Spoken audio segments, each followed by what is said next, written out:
I was glad. Now I'm actually testing all the equipment again. I had to reset it all up, Perfect. We are live. We got T-Mon 6219 is in saying he's first. And of course, I am here with Mark Herman, the fabulous designer of many different kinds of games. And one thing, Mark, we'll focus on, but we'll talk about a lot of things, including your move, is I've been doing a series of interviews with folks that used to work with Avalon Hill. And of course, you were, and I want to give the right title, were you the CEO of Victory Games? Is that the right title?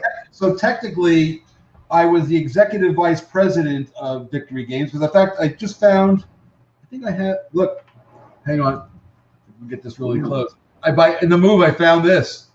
Beautiful. So that was my title at Victory Games. Love it. And officially considered a subsidiary of Avalon Hill? No. So the organization of Avalon Hill, it wasn't so there was a company called Monarch Avalon Incorporated, and Monarch Avalon was a publicly traded corporation. It had actually 4 divisions. There was a printing company, which was Monarch Printing. It actually had like a special engraving division, like if you wanted like special stuff. Anyway, there was an engraving division. Then there was Avalon Hill, and there was Victory Games, and then also there was the computer company. Right. Micro, yeah, exactly. So it was actually 5 different pieces under the Monarch Avalon, and I had stock at the time when I had stock, stock was in Monarch Avalon, not Avalon Hill or Victory Games or anything like that. Right. Owned by Eric Dott. So he was a member of publicly traded corporation, so he was the major shareholder, and I had share. I didn't have what he had, but Eric had the most shares, and there was a guy named Steve Skelly, wonderful guy, who was his executive vice president. He was really the guy I dealt with most of the time. Steve and I were very close back in those days. He was the operations guy, and then you had Jackson Dott, who who ran a lot of other pieces, and of course you have Tom Shore running Avalon Hill. I ran Victory Games. There was another guy whose name is escaping me who ran the computer division, and then other people ran the printing stuff. Got it. Right. And I think the gentleman you said you dealt with, I can't remember his name, didn't he originally work for the J.E. Smith company that did the box printing back under... You mean Steve Skelly? Yes. Skelly might have. I don't remember that. But, he had a lot... The coolest story I can tell you about Steve Skelly was in World War II, Steve was a waist gunner on a B-24. Really? Yeah, and one time, I believe him, he actually knocked out a Messerschmitt with his gun that they gave him credit for.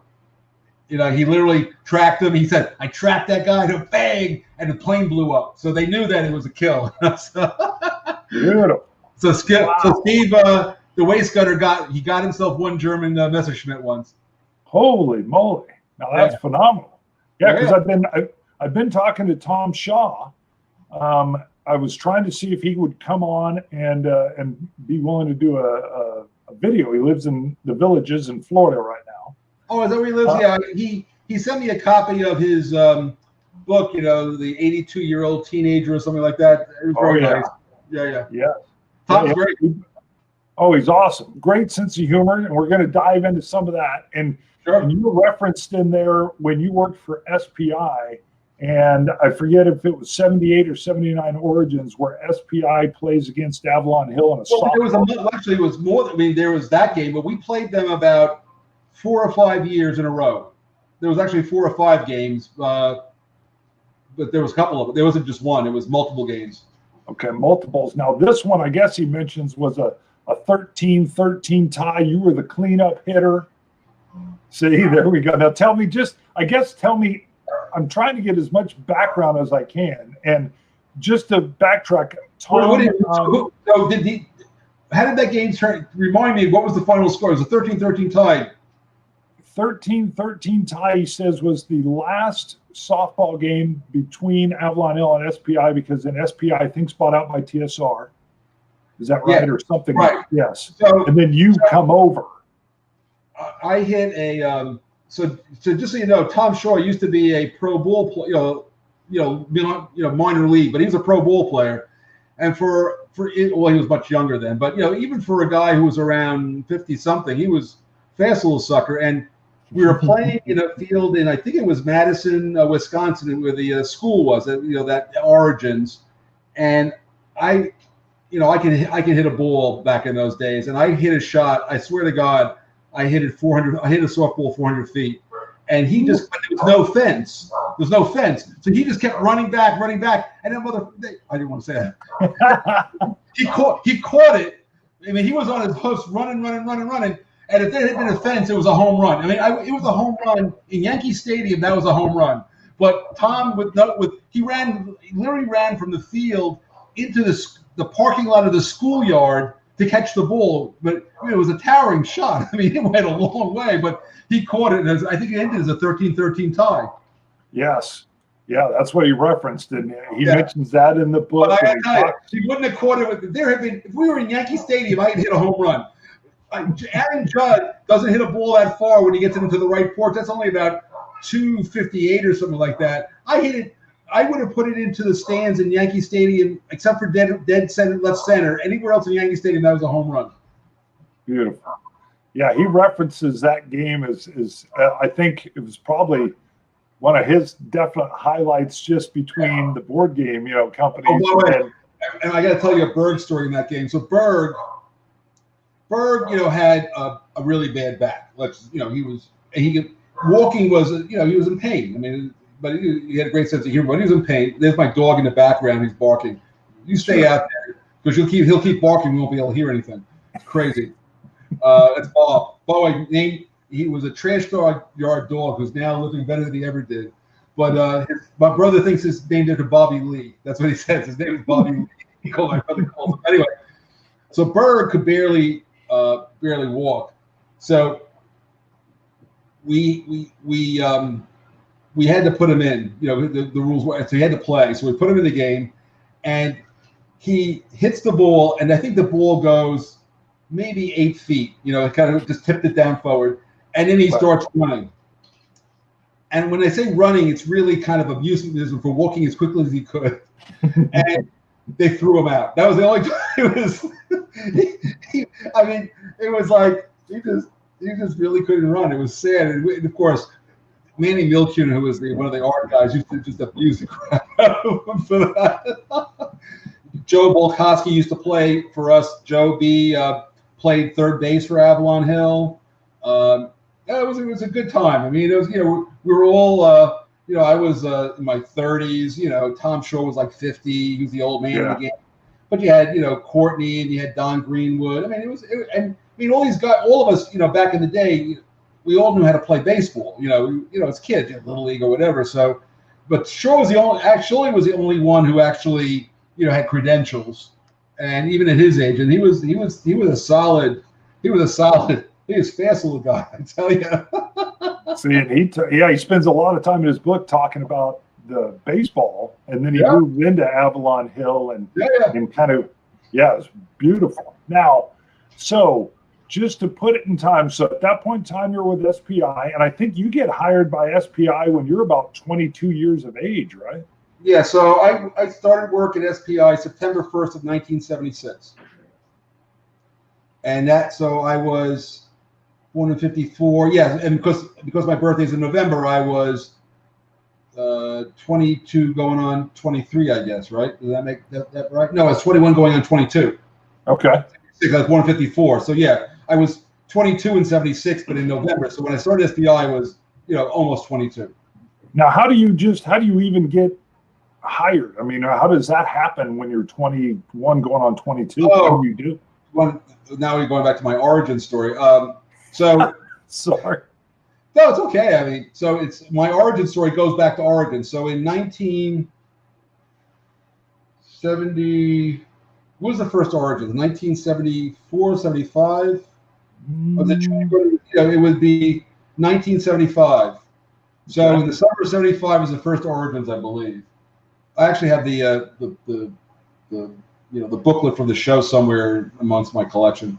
Anyway, so it's like 1975. I'm officially a senior in college because I finished my junior year, and I get in the first origin. So I go, and I go to the SPI booth and I say, how do you get a job? You know, now remember, this is the point. This is a long time ago. I come from the black and white world, so you know there was no such thing as internships and all this kind of stuff. And so the question I asked was, and so now I'm trying to say, well, what am I going to? I'm going to be a senior. What am I going to do when I get out of college? You know, this is like the history major starting to figure out like, hey, I got to get a job, which I was already having. I've been working since I was 13, so I always had jobs, but now it's going to be like, what am I going to do? So I go to the SPI booth and I see a guy named, you've heard of Kevin Zucker. Kevin Zucker sends me over to a guy named Howie Barish, who was their business manager. And I say, Howie, how do you get a job at SPI? So he says, well, we'd like you to come in on the Friday night, play testing and all that stuff. And then maybe write an article for Moves Magazine and so. So in my senior year, I used to drive into Manhattan and on Friday nights and play test games. In fact, that one came later. In fact, that summer, I play tested Terrible Swift Sword, the pick and charge scenario for Richard Berg. So I kind of met Richard at this point because I met him at the first Origins, but we became friends very quickly. But in that summer, a friend of mine, Gary Gonzalez, and I went in. We played the pick and charge scenario for Terrible Swift Sword when I was a senior in college. And then I wrote an article for Moves Magazine about Lee Moves North was the article. And then now I graduate in the spring of '76. I go out and work as I work for Bartlett Trees. I was a climber. I used to climb the trees and do all the chainsaw stuff. And then I was a bill collector for a newspaper. I knew that. I remember you telling me that. Yeah, I was. I was a bill collector for a newspaper, Dan's Papers, out in Southampton. And I was living with this girl at the time as a roommate who's, part owner of this house. So that worked out. And then I remember there was a hurricane I can actually get the date because there was a hurricane hit Southampton that summer. And the day of the hurricane's about to hit, but I call up SPI saying, hey, now I've been a bill collector. I don't want to do this the rest of my life. So now I'm thinking, like, what am I really going to do? Call up SPI, and they say that the receptionist job is open. Howie Barish, he says, and the guy who was running the desk was a guy named Phil Cousin, who became a very big deal in the State Department. He was in high school at the time, so he had to go back to school. So the receptionist is, going back to school to finish his, high school. And so I got his job, and that started September 1st, '76. And then a month of, running it was like a small retail outlet, but I maybe saw 20 people a week at most. And most of those were on Friday night when all the people showed up. So I sold a few games. I answered the phones. I did odd jobs for the RD department, Dunnigan, Berg, whoever, and did some development work. And then a guy named Jay Nelson, you might have heard of this game, Highway to the Right? Yes. Gigantic Operation Market Garden game. So Jay was doing this game, and he's way behind schedule. And the problem was that Jay was slated to do all of these S&T games. First, the next one being October War. So when Jay fell behind, the S&T games had to be on the S&T games. We had like a 2-hour window on this big web press, and those mechanicals had to leave at a certain date, and it had to be on the press. Otherwise, the penalty was we couldn't afford it. So that was the hardest schedule. And so Irad Hardy, who was head of R&D, comes up after I've been there a month and goes, congratulations, here's your first game design. Drops October War on me. And it was supposed to be Mech War 77 in the Middle East. And, Irad was busy, so I totally redesigned the whole system. So October War is nothing like what it was supposed to be. And Irad used to eat his dinner, lunch at this place called Shannon, which was a pub right down the block. So at noon, he was a busy guy. At noon, I knew where his stool was. He also drank a little bit. So, so I used to go down there, and I dropped the manuscript on him and says, here's the game. And he starts reading, goes, this isn't Mech War 77. It's really different. He goes, what the hell, he says. And that was really my first game design. Actually, take it back. My first game design that I was given was Dunnigan gave me a Jerusalem 67. I had started working on that, and then Irad gave me October War, but October War got published first. Jerusalem 77 was my first assignment, but the first one published was October War, and I was technically the developer. Irad Hardy, awesome guy. He passed away a couple of years ago. Love the guy. Luckily, I got to see him about 4 or 5 years ago, so I saw him. He passed away, but wonderful man, great guy. I mean, just gave me my break, and he was just good to me. I mean, love the guy, wonderful man. And I did October, but so I was a developer technically, but and then I did Jerusalem 67 came next, and Jerusalem 67 was part of the the Modern Battles Quad 2. Modern Battles Quad 2 was, and so I ended up becoming the developer of the whole thing, with Jerusalem 67, and there was a Würzburg, and I think there was a Ginny Mulholland. It was our Dunnigan wanted to try to get women to do more design, so he gave it to Ginny. Ginny came to me and said, "I need help." I said, "Fine." So I developed it. She designed it. But I really did it, put it in there, and it was good. So we had the 4 games, and it was a good quad. I found it in my collection the other day. It's buried somewhere. But I like that game. And what was cool when I did Jerusalem 67, it just so happened that my family, for my brother's bar mitzvah, we took a trip to Israel for his bar mitzvah, and so I actually got to walk all the ground that was in the game before the game was published. So I was able to check the map. So that was good. Beautiful. Yeah, that's really good. All right, now I know. So Jim Dunnigan's doing a whole kind of history of Avalon Hill right now with the strategy talk / strategy page. Yeah. Right. Strategy page, and then they've got a podcast called Strategy Talk that Dan Masterson. I didn't know. Actually, it's a great page. I got to go back on there. I'm falling behind in my knowledge base, so I should go on there. That's what he does for a living. He loves that. Oh yeah, a wealth of knowledge. It was funny because I was trying to get him to come on just to talk a little bit about, working with Tom and some of the different things with early Avalon Hill, because Tom meets him at the toy fair in New York that I think used to be in March every year. It was February, March, right at the end of February, March, in the toy building over by the park. Yeah, he said it was like 16 stories high. Avalon Hill. Actually, 2 buildings, and Avalon Hill had a showroom there.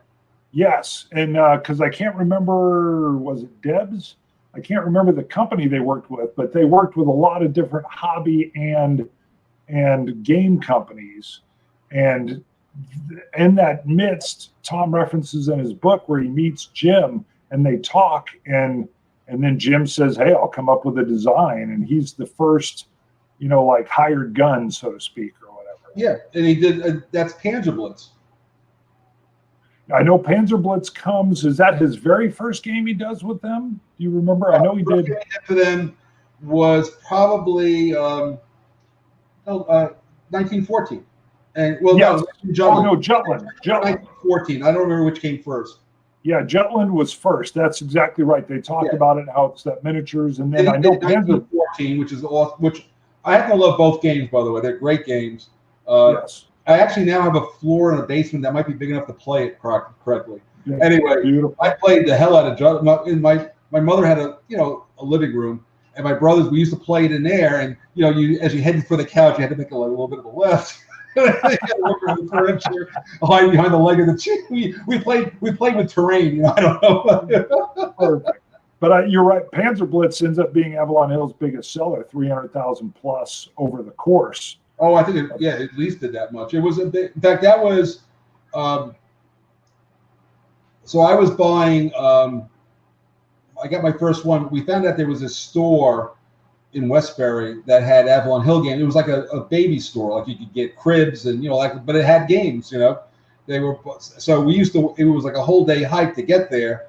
And the first game I got from Avalon Hill after Battle of the Bulge, and I got like Africa Corps, and then I got a Luftwaffe. My friend bought Panzer Blitz. I realized that Panzer Blitz was much better than Luftwaffe, so I got a copy of Panzer Blitz. That kind of.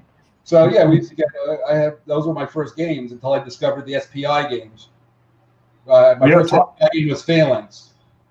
Well, Tom even talked about how game sales back then there was a bit of a problem with the bigger wholesalers and the bigger stores where they would take delivery of their games, a pretty big lot, and they wouldn't pay until October. Yeah, well, you had so the game business fell into like the model of the book business, because the book business was the distributors tended to be, some of them like, they were similar, so it was always like the terms were always like, 30, 60, or 90 days, what they call EOM, end of month. So if I took delivery on the middle of the month, end of month plus 30, whatever, you got to the end of the month. So, and some of these guys used to pay just, twice a year, and also, by the way, in those days, let's say you did, I used to have a formula at Victory, which worked out pretty close to right. If you could, one hit game, one well-selling game, like when I did Pacific War, we sold 30,000 copies of Pacific War. Oh, there it is. Thank you. So that sold like 30,000 copies, maybe a little bit more. France 1944, which Judd loves, we just reprinted, that sold like 15. 15 was one of our worst sellers. So you could only afford a couple of 15s because there would be extra copies out there.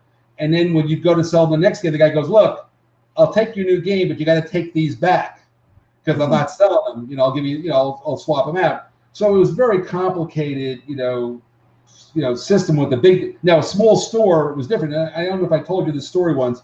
So remember, how do you get business data back before the internet, right? So every time I traveled for any reason, I'd find a game store and I go talk to the owner, And although the plural of anecdote is in data, that's all I could get, So I had a lot of anecdotes, and so I found out by talking to a number of guys in different cities. Every convention, I always found people to talk to. So one guy would say to me, I'd say, how did Pacific War sell? He goes, oh, unbelievable. So it flew off the shelf. I said, how many did you buy? I bought 2. Then I go to another guy, I said, so how did Pacific War? He goes, it was good. It was good. It was a little slow. I said, how many did you buy? I bought 36. How many did you sell? 34. So he sold 34, had 2 left over. It was a slow seller. The 2 guy sells them out like this. Amazing game. So here's what I did. I had to explain this to Eric Dott 3 times, but he finally said, all right, but it's your head. It's like, it's on you, right? So I would get the orders for the new games. I cut them all back by 20%. So if you ordered like 36, I'd give you like 28 or 24. Nice. If you wanted 36, I give you 24. I give you a dozen. Make them want. Leave them wanting. And my sales went up because the guy would sell the guy who used to buy 36 and have 2 left over would reorder. He gets 24. They sell out. He buy another 24. So now I sold him 48 games, not 36 games, and and he was just as happy either way because he sold out once. He said, well, it's a hot seller. He push it.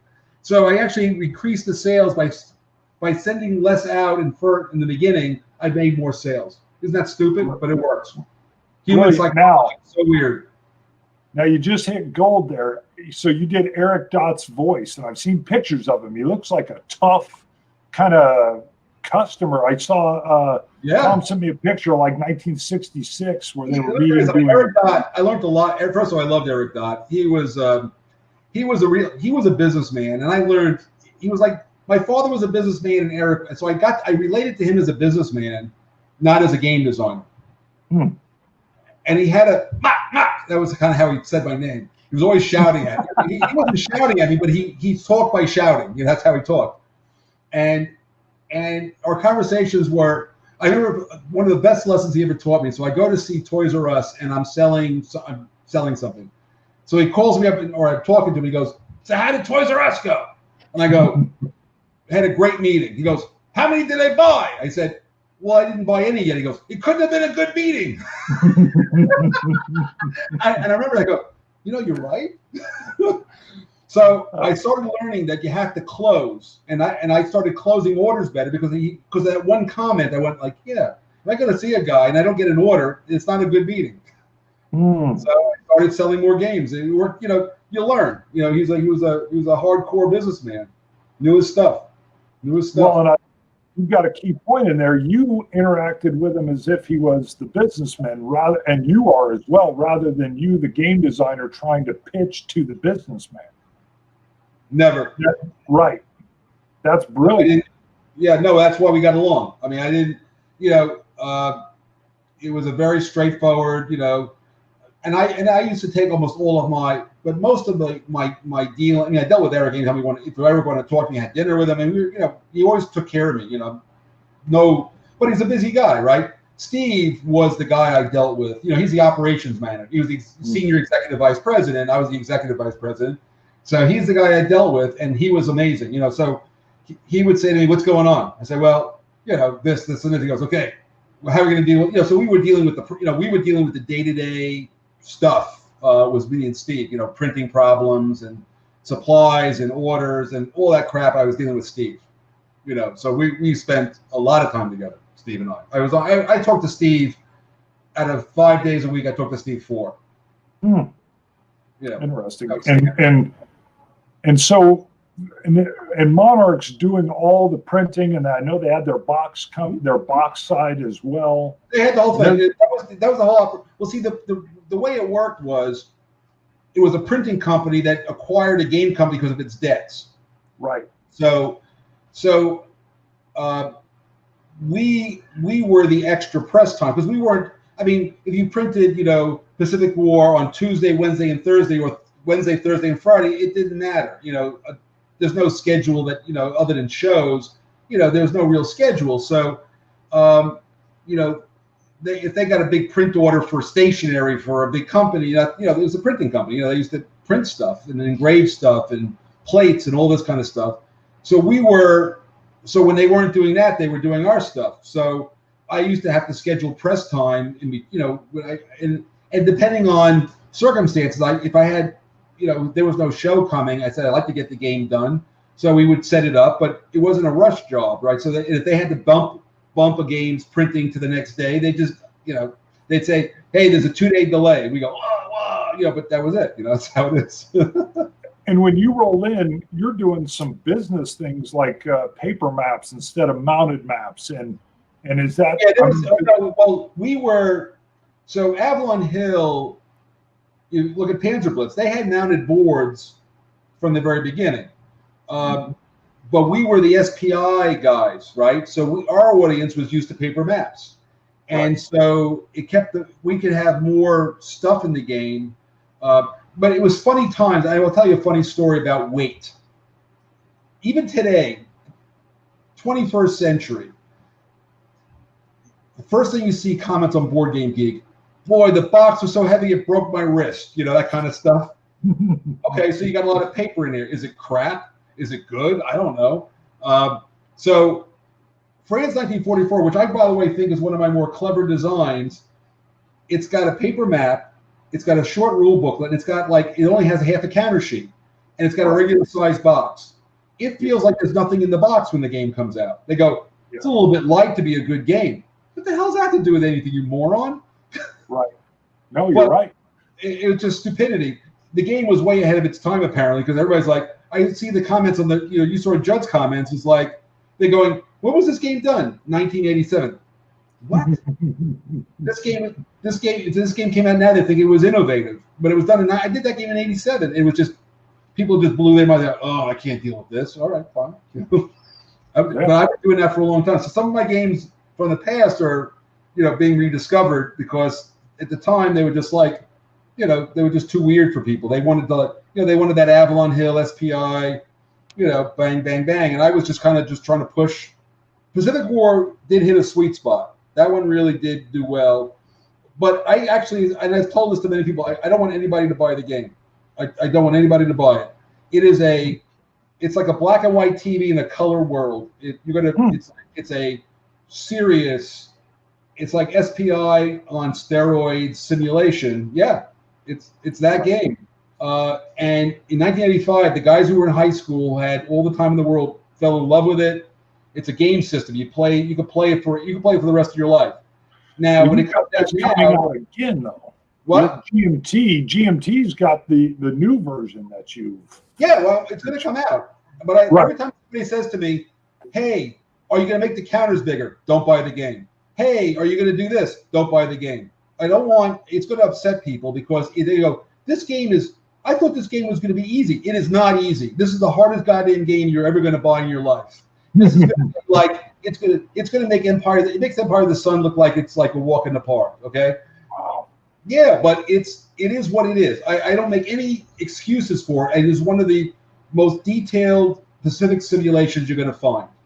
It is, and it plays great. And by the way, I go back to the thing I've said to you before, the Guadalcanal scenario and all the Solomons campaigns, all the battle scenario like Coral Sea, Midway, Eastern Solomons, 2.5 hours, full game. You're going to use like 40 counters. There are 2,400 counters in the box because if you want to fight the whole war, I hope you go to prison. You'll have the time. That's what you do when you arrest guys in your police job. As they go to prison for 10 years, you should just give them a copy of Pacific War saying, I'm doing you a favor, trust me. Yeah.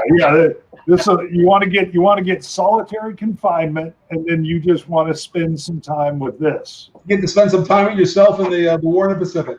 Right, and you'll be working with all kinds of counters. Yeah, baby.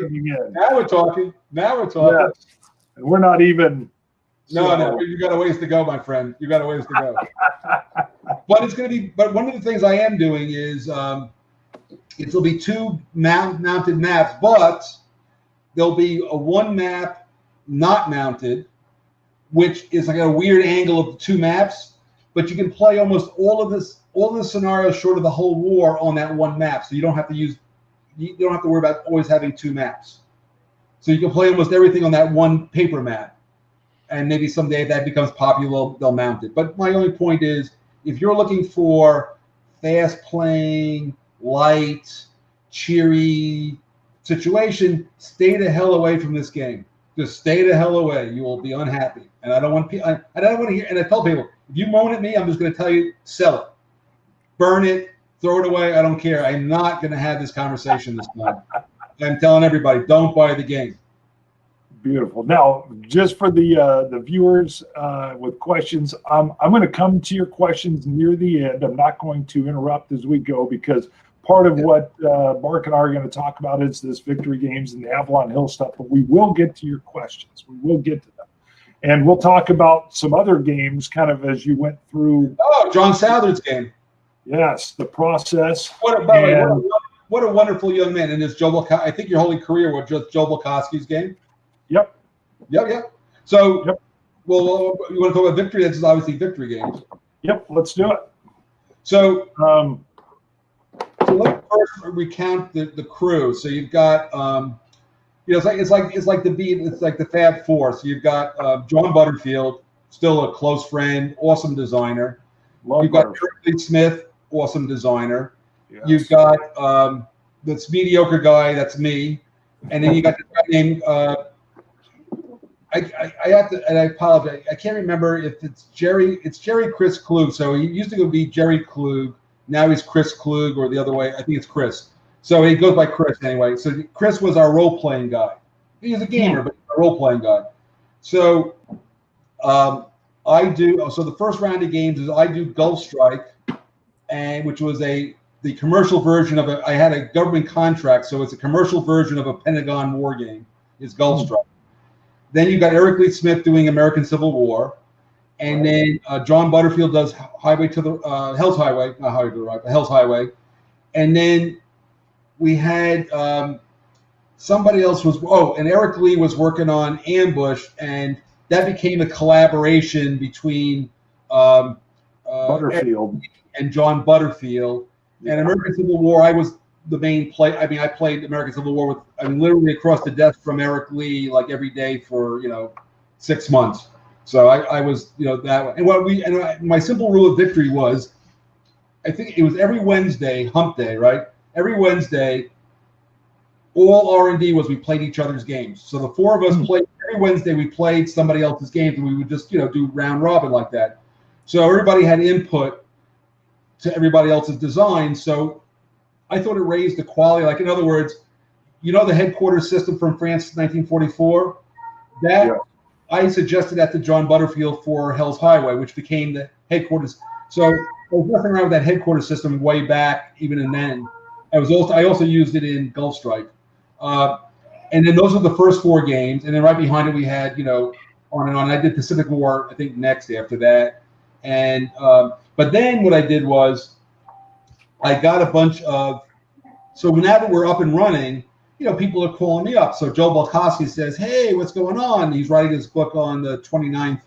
I said, hey, Joe, why don't you do a game for us? He goes, okay. So he does Korean War. And then Nick Karp, who we knew from SPI, he was still in college, actually, at Princeton. He does Vietnam. And then, of course, Eric Lee and John were going crazy with the modules. It's a lot of work. I hired a guy named Joe Reiser to do after Purple Heart. Was that the second one? Purple Heart. Move Out. Move Out was right after, and then Purple Heart. We did Move Out in-house, but then Purple Heart. Now, do you have Purple Heart or any of the other modules there? You bet. Silver Star, Purple Heart, Move Out. Can you hold up Silver Star for a second? Yeah, hold on. I go get it. Bring him. I got to see the cover. I don't remember which one.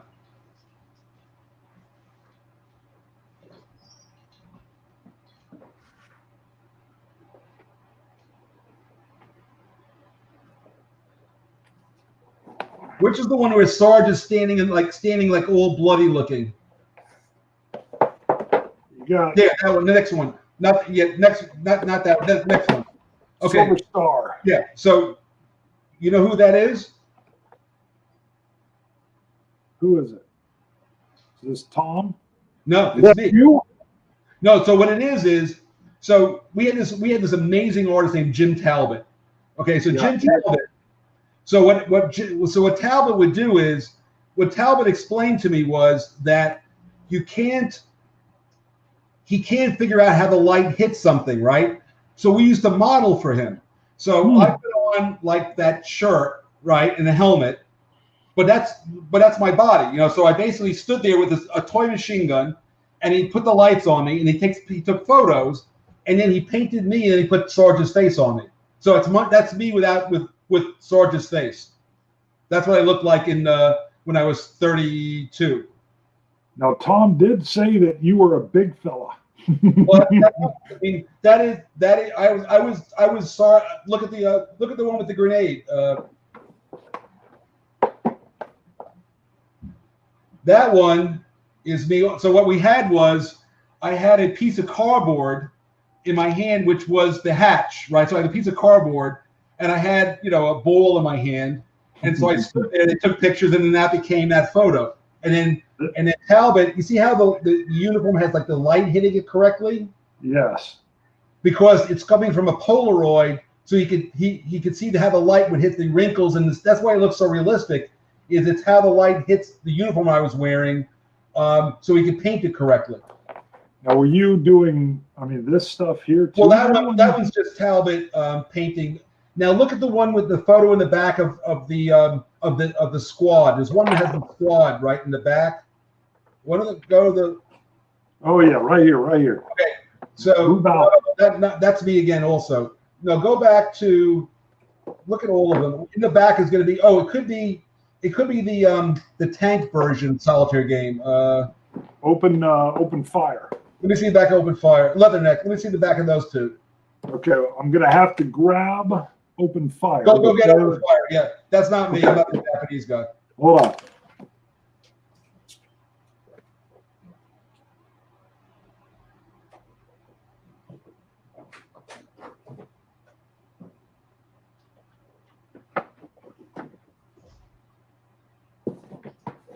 Let me see the back of Open Fire, please. Oh, you have to get your headphones in. Let me see the back of Open Fire. Turn around. Yes. You see the photo of the team? See that photo? Yes. Okay, put that up close, if you can. Okay, so you know who those guys are? Those are everybody's father when they were in the military. Ooh. So we all brought in pictures of our father in the military, and then Talbot painted them into the cover. So if you look, you see the guys in the background who's sitting on top of the vehicle, the young-looking guy? They call him the kid. Yeah. That's my father. Because your father was a frogman in the Navy, wasn't he? Right, but we had a picture. I had a picture of him sitting. See, he's like sitting, right? Isn't there one of them sitting on the tank? Yes. He's very young-looking.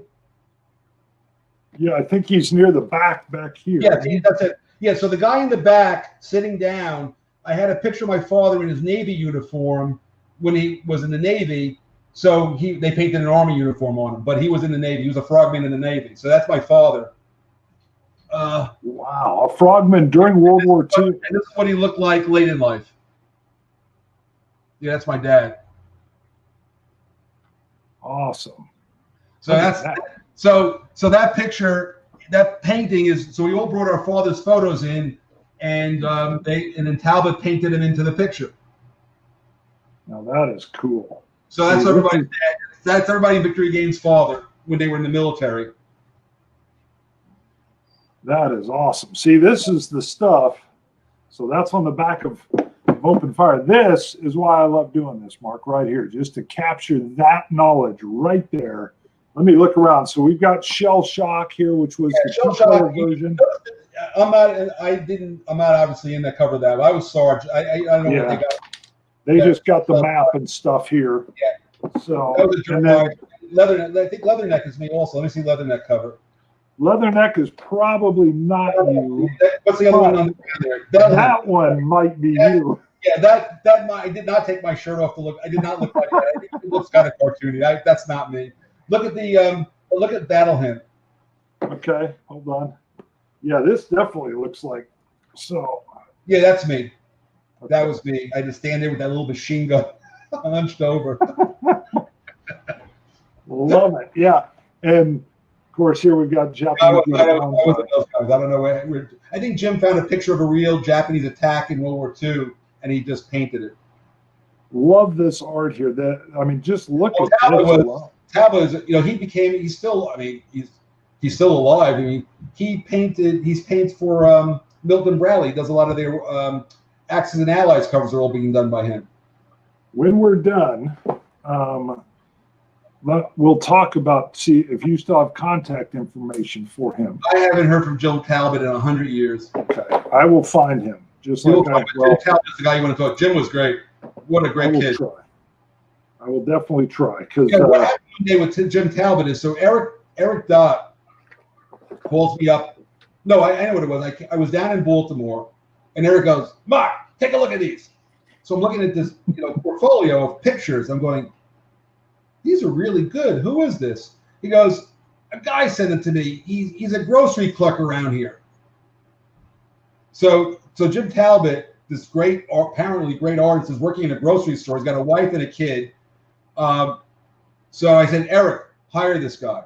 And then guys, Bob Ryer, they meet him, they love him, but said, "We don't want him down here." So they talk him into moving to New York. So he leaves Baltimore with us. We hire him. He says, "I want to live in New York." So now he's working. So now we got him at the Victory Games art department. So now we got this amazing artist. You got Ted Kohler, who's head of the graphics department, who does all the mechanicals. Got Bob Ryer and Michael Moore initially, who are our editors, and then Bob Ryer. And then we had a guy named Jerry Glickenhaus was our business, the selling guy, and Sue, who ended up marrying Bob Ryer. Sue Ryer was our, administrator, secretary. She wasn't the secretary; she ran the damn place. And so that was the original crew, and then we brought in a guy. Oh, he just passed away. His name was Bob. I'll remember his name in a minute. But anyway, and then we brought in this other woman named Rory, who was also an artist. So that was the final crew. We just brought in 2 more people, and we were running Victory Games. Yeah, and Tom in his book talks about how you guys were just like a shot of wonderful games coming out. They were very happy, at least from what it sounds like from Tom, with everything you guys were doing. Yeah. I'll tell you an Eric Dott thing, by the way. How smart Eric Dott. So Eric Dott goes, starting the company. He goes, "You know why I let you start Victory Games?" He goes, "No." He goes, "You see, when I'm in a store, I can only get this much shelf space for Avalon Hill. So if I start a new label, I can get double the shelf space now." So Victory Games was just his strategy, which is so simple. I just want more shelf space, and so by having 2 labels, he could double his shelf space. That was the whole strategy of it. It's brilliant and it worked. But that's how simple. What a good businessman he was, and how simple. I just explained the whole strategy to you in 10 seconds. So and you get it, right? Yeah. More shelf space, more sales in those days. Sure. So it's more eyeballs on, and then he's picking up. He's picking up this kind of bling on the shelf as well. Yeah. You know, I mean, I remember, well, the original Ambush, you know, different style. No, that one. So that one was. So we didn't have Jim Talbot yet, and that's John Butterfield did that. That's, if you look at it, it's on John Butterfield. John's a pretty good artist. He did that. The back was not. I don't know how the back got done, but that John did not do that back. That's a Jim Talbot. I can tell it's Jim Talbot. So the original back, you may not have the first edition. The first edition may have been different. We reprinted it a couple of times. No, that's the. I bought this bad boy. That is definitely John Butterfield did the front. Yes, and then this was. I've got 2 copies of this bad boy, but I bought it brand new back because that's Jim Talbot back. I remember him painting it. Yeah, and one thing I loved as a kid was the map. Is this drawing matches what terrain you're seeing on the map? Oh yeah, that was the idea, right? We were trying to show you like what it looked like. Yeah, exactly. It was brilliant because my very first game I ever purchased was B-17 Queen of the Skies in '83. Yeah, I know you like that one. That's why I told you the Skelly story. I thought you'd like that. Oh, heck yeah. And then the second game I purchased is Ambush, I think in '84, if I remember right. Yeah. But, and you know, I lived up in the mountains of Colorado.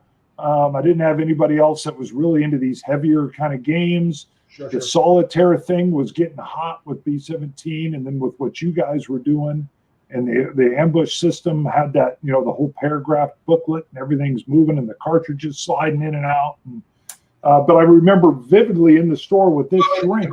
The cartridge thing was my idea. I said to them, could we do the? They were trying to figure out how to do the hidden thing. I said, you remember those they used to have these things where you figure out like how many miles per gallon. It was like a cheap thing you get from like SO or Shell Station. They used to give them out. Could we just do this thing with the sleeve? And so Bob Ryer goes, huh. So Bob Ryer created the actual thing, but the original idea of the sliding thing was something I threw out based on, you know, like what you could get. You know, we used to have like a little calculate. You know, I mean, like I don't know. Do you know how to use an actual slide rule?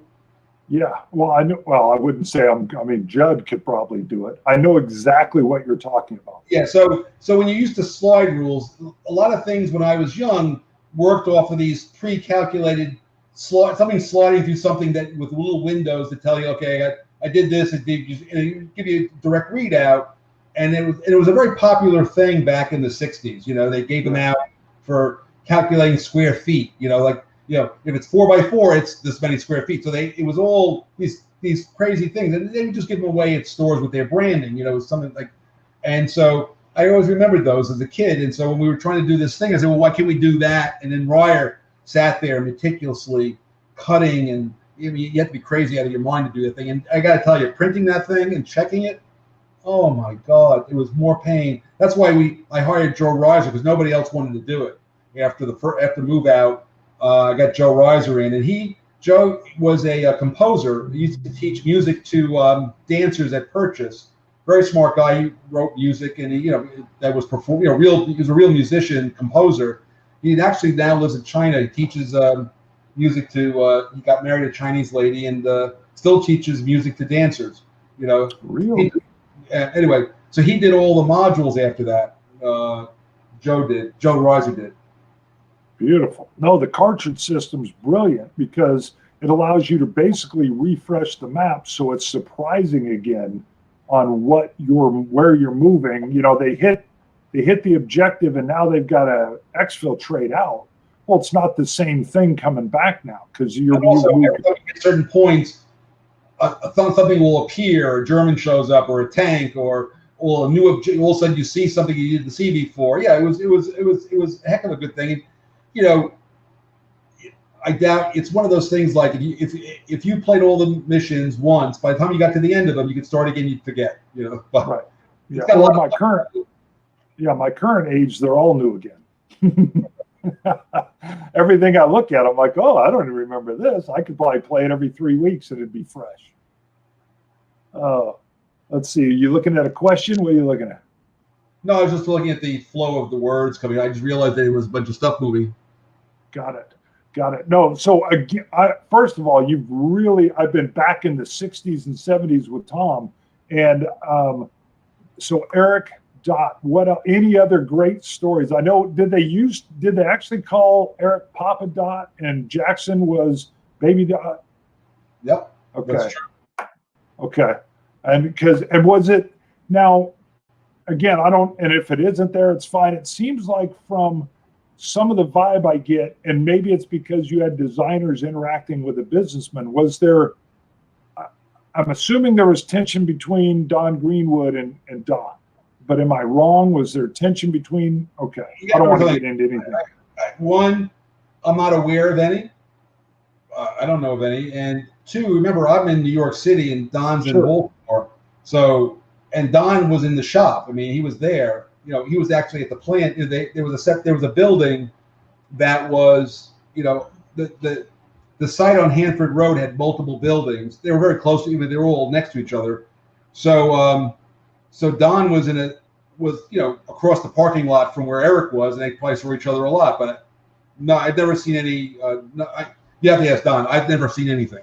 Will do. I'm going to try to get Don on. I did learn from Eric he was the boss. He was very straightforward. I mean, if he was unhappy, you knew about it. But I don't remember him being unhappy a lot. So, you know, I worked hard. You know something? He was a fair guy. If you worked hard and you were trying and you were being successful more or less, he was nice. No, not a problem. Yeah. So I'm not aware. You know, the problems I used to have were like, you know, Eric, can you get me a new die? The one you have is fine. And we'd have to argue about that. But it wasn't like, you know, it was about, you know, can I get a sharper knife on my blade? You know, it was, can I get a new Benson and Hedges on my die cutting machine? Got it. Because the die we were using, if you ever look at an Avalon, any of the original Victory games, I think eventually we got a new die, but there's like one counter that's always bigger somewhere on the upper left, and it was just annoying, and the gutters were so tight, they were always, you know, the way you do this, you get a big stack of, so they get the paper, they print them, and they mount them on cardboard, right? And they get a stack of like 30 of them, and they get bolted into this thing, and then this big goddamn press pushes these knives through it. They go, but what happens inevitably as you push down, even if it's tight, the ones at the bottom just slip a little bit. And of course, Eric goes, "Oh, my counters aren't backed up right." Well, that's what happened. So we got up, you know, my guys. I mean, it wasn't. We were like, okay, the backs were sliding too much. So we started using very large gutters. That means that we wouldn't let anything printed, you know. So if you look at old Victory games, you go, God, the print is small. Well, we're trying to make sure that when the goddamn knife came down, which wasn't as sharp as it should have been, when it wiggled, it still didn't ruin the counter. Mm-hmm. You know, like, you know, the back would be, you know, centered somewhat. So that's what we had to do. You know, so we had to work within the technology. Nowadays, you know, with better die cutting machines and computerized things and all this stuff, you know, you can expand you can have less margin around the side of the counter so you can get the print bigger. But that was always a problem I had with the equipment. And I used to fight with Eric, you know, I say fight. Eric and I discussed it.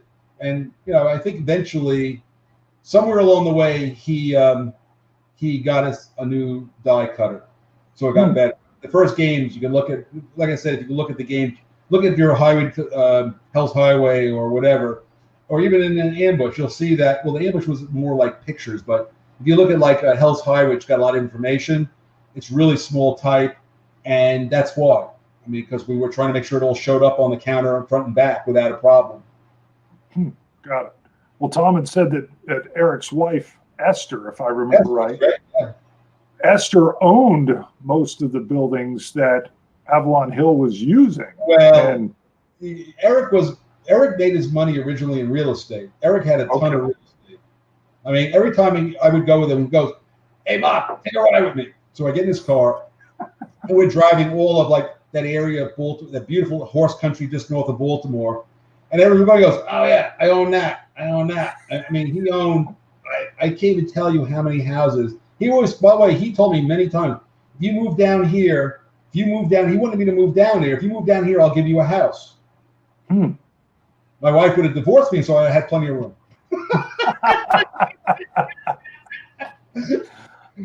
So his but a lot, he's passed, but yes, what a hard charger, good guy, hard charger. Grew up tough. He's a New York kid, by the way. I think he's born in Brooklyn. He's not from Baltimore. I don't know how he got. I did not know that. You have to ask. You don't know. You should talk. You should try to get a hold of Jackson. Don, he's around. I am going to. Yeah, he's on my list to try to get a hold of. Jackson's great. I love Jackson. I haven't seen him forever, but I only good things to say about both of them. They're great. And I haven't heard. I assume Steve has passed away. I haven't heard anything about Steve Skelly in forever. Yeah, I will try. I will look. Great. You know what the problem is in life. I moved to DC, and just I was a busy guy. You lose track of people, which is sad. It's sad. Yeah. Well, and once retirements come around, I mean, I see it with the police department. The guys will retire, and they kind of just, you just don't see them. I mean, yeah. So yeah, I got it. Phenomenal. I'm trying to read Cooper because that's phenomenal information. I love all of that. He sounds like when I was right out of high school, I worked on the East Coast, working for a little cruise ship that would go up the coast, and then we'd work around Chesapeake Bay, and we were in Baltimore at one point. But we had these guys from Boston in there, and my name was Bot. It was all, hey, Bot, get over here, Bot. And there's that same kind of the barking. I was like, there's an R in there somewhere. But all right, so we're in the midst. What I guess we'll go to what causes or why does the wind down or the finishing of victory games? What happens? Is it just you move on? Is it times change? Is it Avalon Hill being sold and it's packaged? What happens? Well, first off, the sale of Avalon Hill post dates. No, what ended up happening was,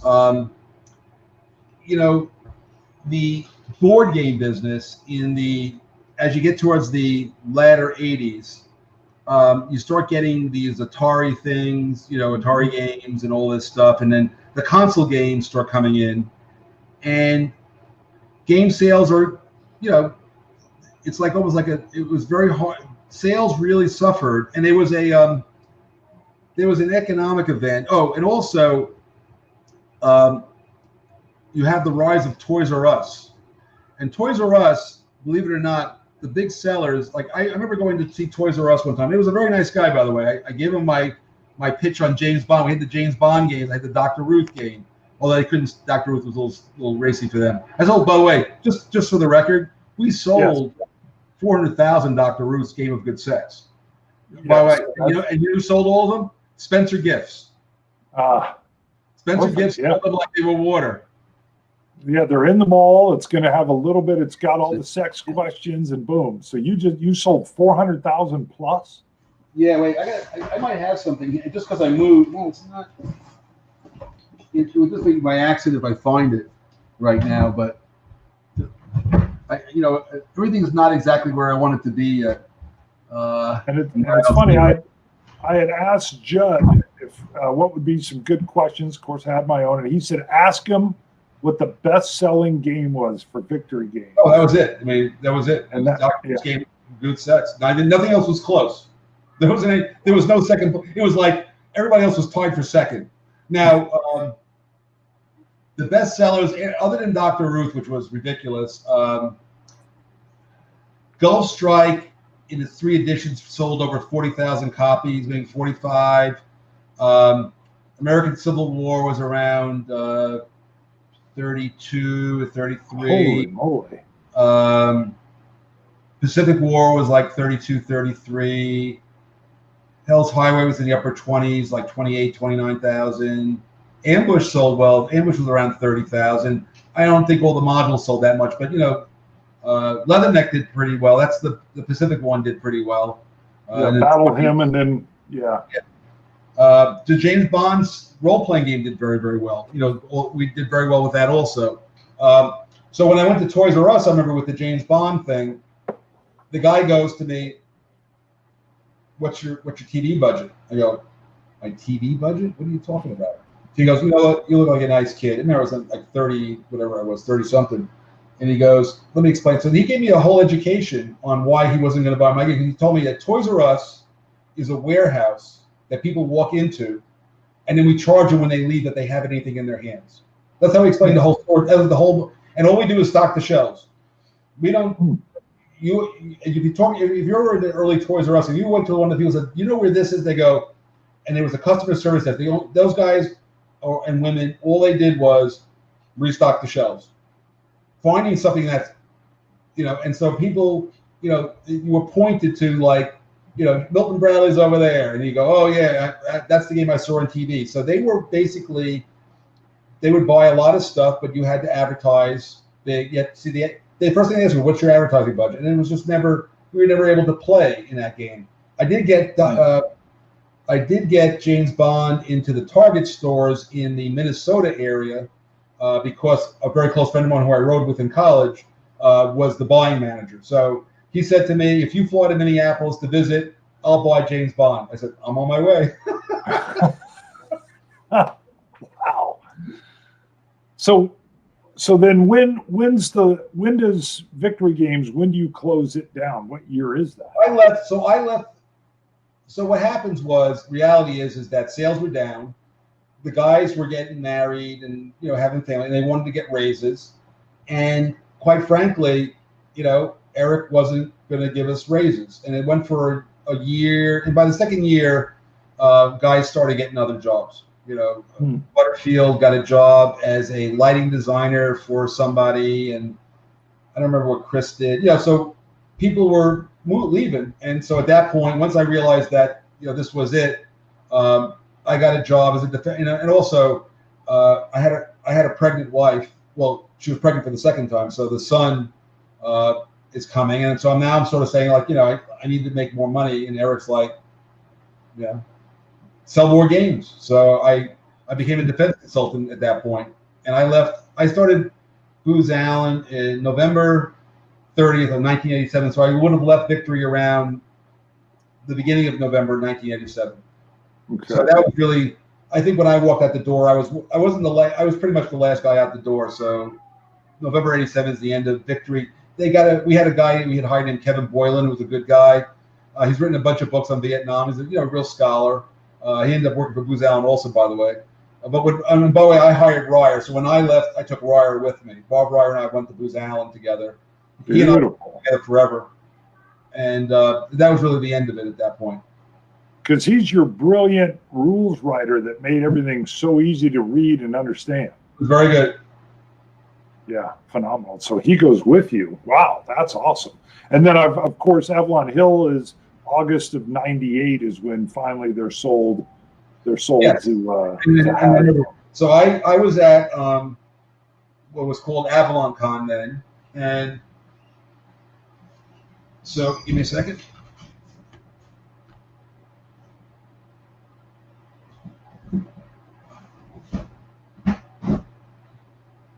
So this is not the Avalon Hill edition. This is the latest edition of it. But so there we go.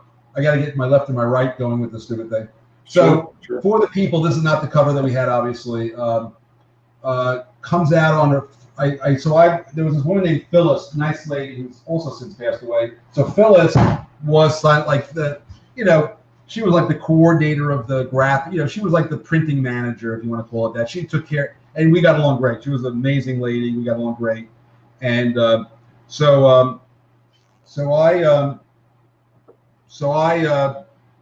I really want to get this game to Avalon Con. It was getting close, and at that time, I'm obviously at Booz Allen. This is a freelance job for me, so I don't have a lot of clout. But I knew Phyllis very well. We were good friends, so she made sure that they got like 300 of them they printed enough that they could get them to Avalon Con. So that's a Friday. The other game that came out on the same thing was that Battle of the Bulge game. It was a Battle of the Bulge game called, what the hell is it? It's been reprinted a number of times. But anyway, there's a Battle of the Bulge game. And then so the game's there, they sell them. And then on Monday, they announced the sale to Hasbro. Mm. So if I hadn't gotten the game there to the show, it may never have happened. So wow. God bless Phyllis for that. And then it sold out, so there's this transition period, but but of the first edition, there's 1,500 copies were sold because that's all they printed. So they went in like 6-7 weeks, they were gone. So if you've got the original Avalon Hill ones, then I don't know if it's worth anything, but it's the same game. Obviously, it's the first version of the game. I like it. I still actually have it when I at a particular family house I go to once in a while. There's a copy of it there, so when I play for the people there, that's the one I have there. So that's when I play. So it's still, in fact, on my website you can still get. I did the errata and incorporated. So there's a real full rules booklet for that one on my website, and that came out, and then Avalon Hill was gone, and there was a number of in fact, there was a series of. Now this was the SPI wake of 09. Let me see. There we go. But there, I have an Avalon Hill couple in another location. There we go. So we used to have once a year. We would have an event in Washington where we would have a wake for. Well, the first wake was actually held in the Shannon when SPI ended. Not Avalon Hill, but SPI ended. We all went to the Shannon. Remember, I told you where my boss used to be drinking, and we had a great send-off. That was the first wake, which was all the employees we hadn't seen in years. Everybody showed up. It was like the whole crew showed up. The shipping department and everybody showed up. We all drank together. We had good times together, and then that was it. And then when Avalon Hill went down, we started these like events where everybody showed up and we played Avalon Hill games. Just kind of a thing. It went for about a decade or so. That's awesome. That was wonderful. Crazy times. Part of the cool thing was because of Magic the Gathering and the card printing that they were pulling off, wasn't it? Because I know Avalon Hill's Monarchs printing could not handle that kind of detail. No, that's not. No. Avalon Hill could make anything. Okay. But what happened was the argument of putting in good cards changed.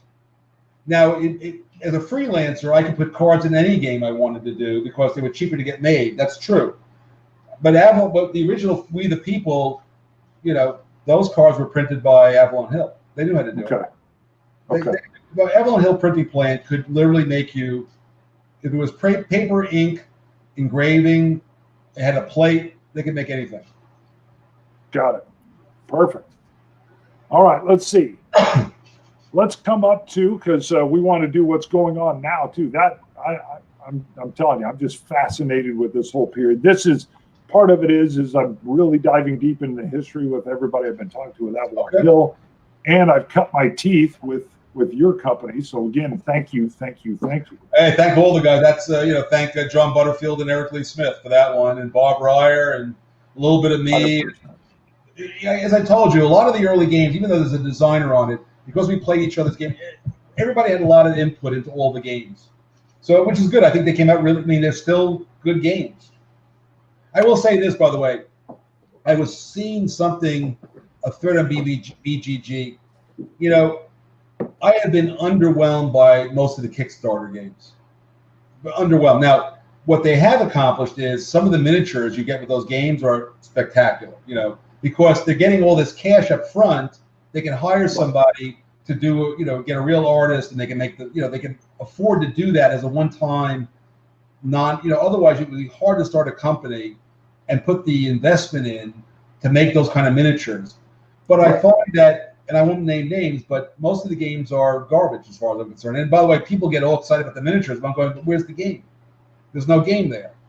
So in those days we had the opposite problem. We couldn't make them look like the Kickstarter games with miniatures and wood and all this crap, but they were good games, and they're still good games. I put Hell's Highway up against anything that I've seen on that topic today. Yeah, and well, of course, the nice with Kickstarters, the minis just seem to fly. Those games, people just love seeing these minis. I know, but it's like eye candy.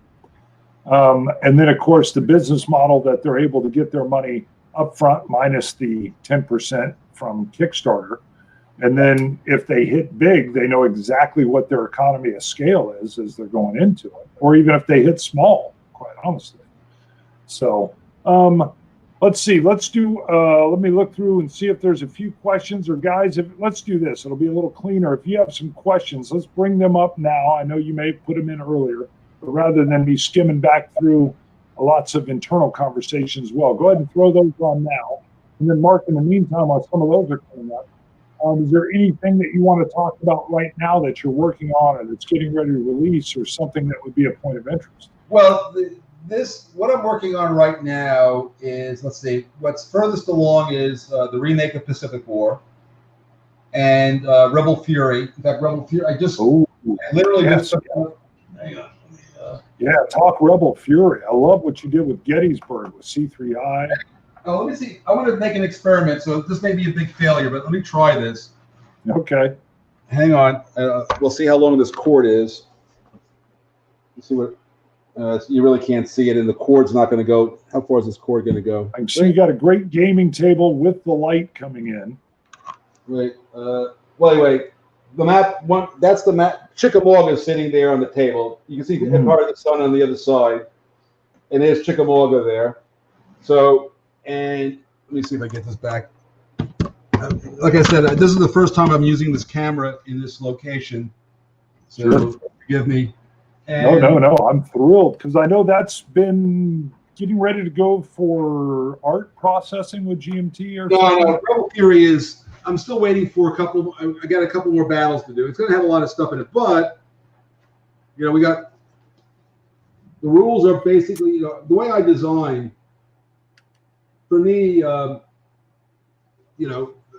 it's a system, so it's the rules will cover. It'll play every battle in the Civil War when I'm done. I'm pretty close. The rules are basically finished, but I finished Chickamauga and Chancellorsville. I'm working now, and the reason I set the map up of Chickamauga is I'm now working on Chattanooga. So I got my Chattanooga books are right over there. Now that they're out of the box, I got it's like I had to shut everything down so I can move it. Now I'm starting to set it up. So today is the first day that I've actually had time to, there's still a million boxes. My wife's, but I told her I had to do this. So I got a little bit of, I got an hour break. Otherwise, I was going to go back to pulling stuff around wherever she wants me to do. So I'm going to start working on Chickamauga. Fredericksburg is really a solitaire. It'll be the one solitaire scenario in the game. So you can learn the system. I'm going to use it as a teaching guide for the system, and then.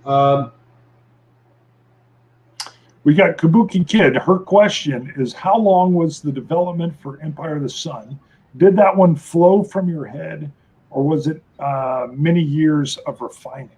So first off, Empire of the Sun took 5 years, but the reason it took 5 calendar years. But I would say that realistically, it took about, let's call it a year over 5 years.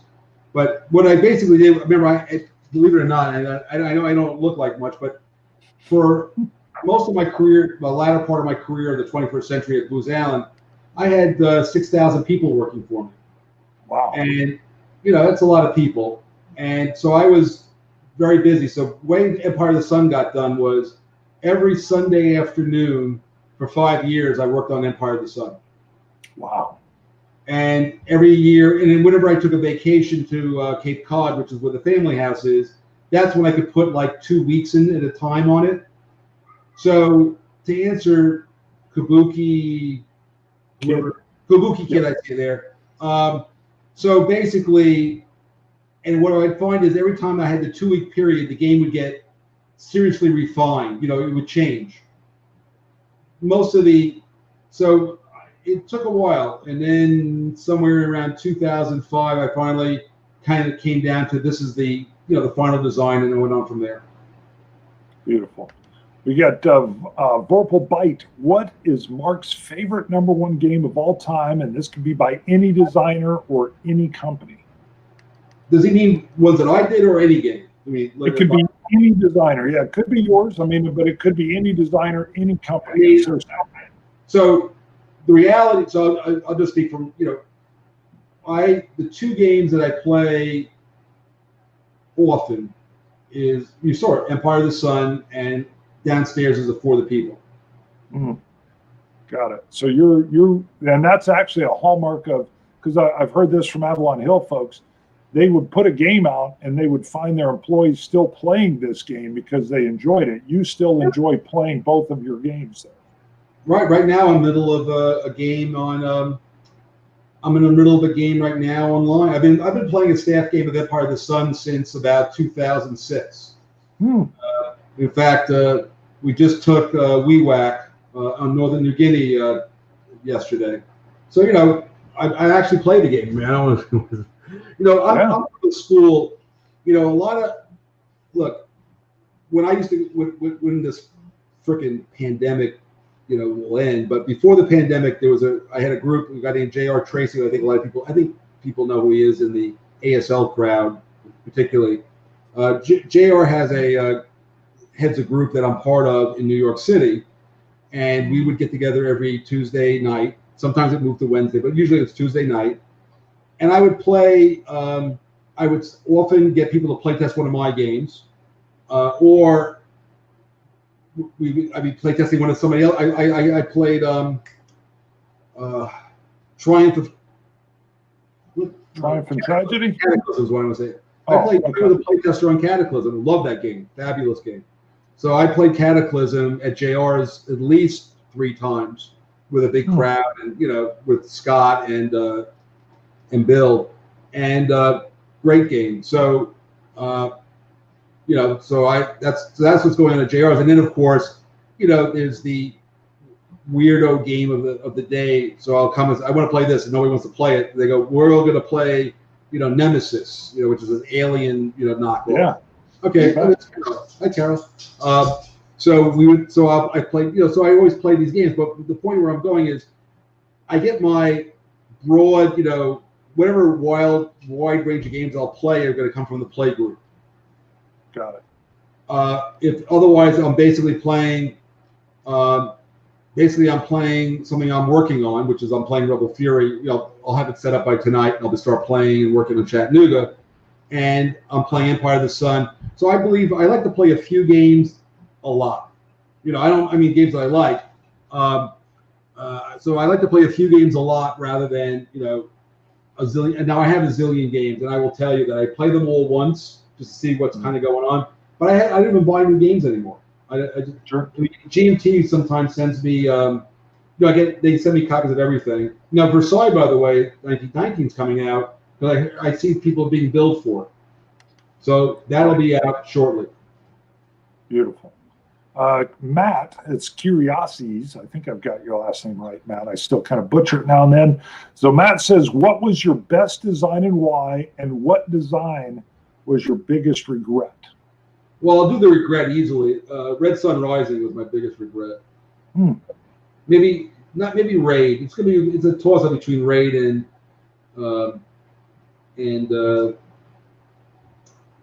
some Red Sun Rising. And my best design, I'll just go by the 2 I just mentioned. Those are the 2 that I play all the time. Washington, We the People was for me a breakthrough design, I think, for obvious reasons.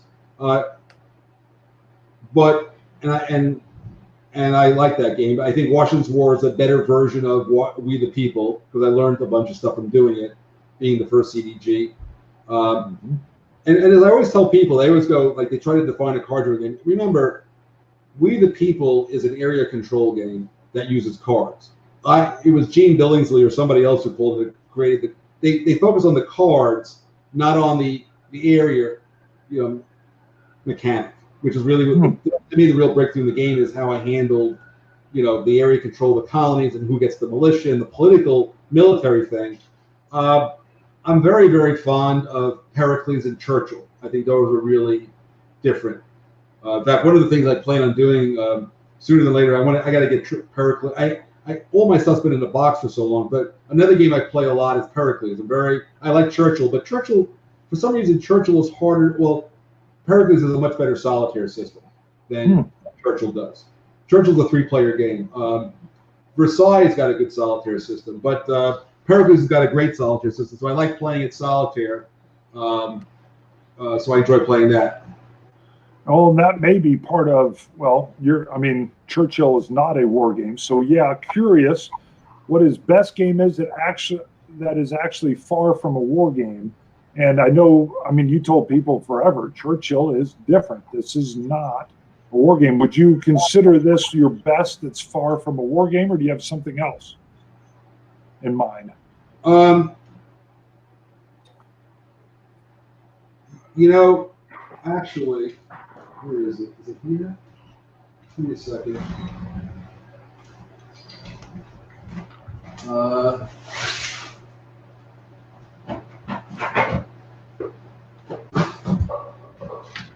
Good question. Could be. I'm back in the screen. If you, I don't see. Oh, here.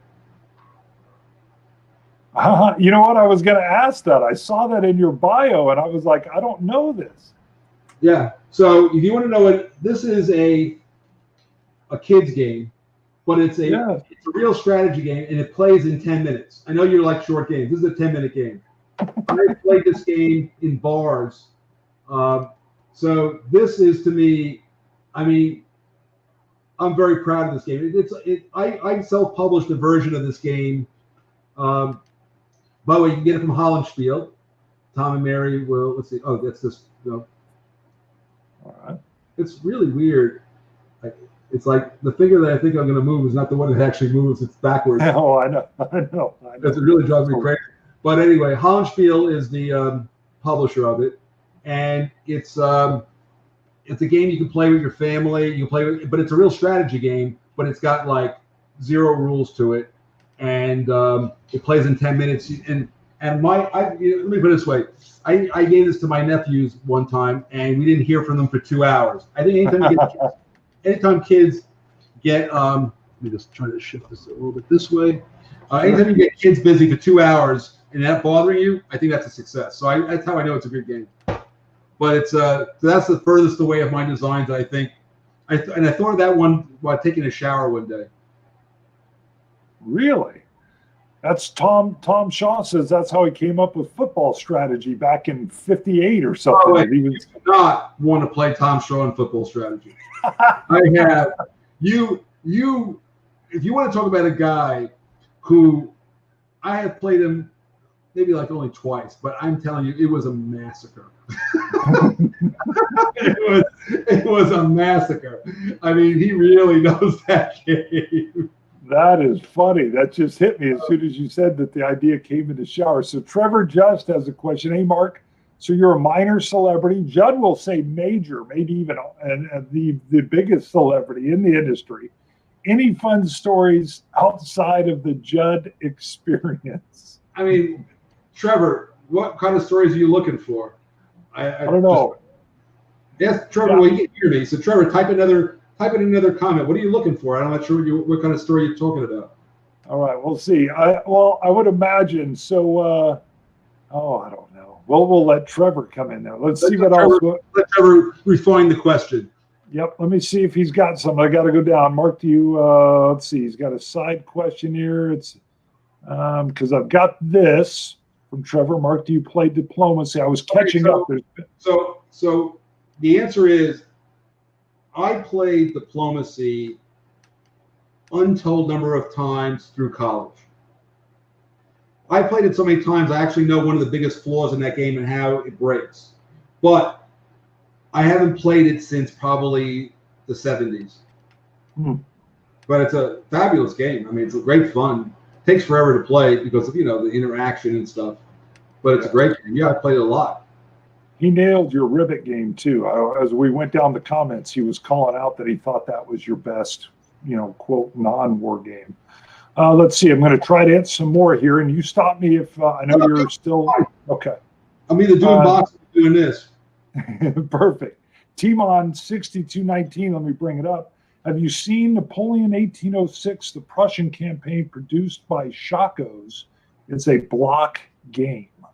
No, as I said, I have basically stopped buying games.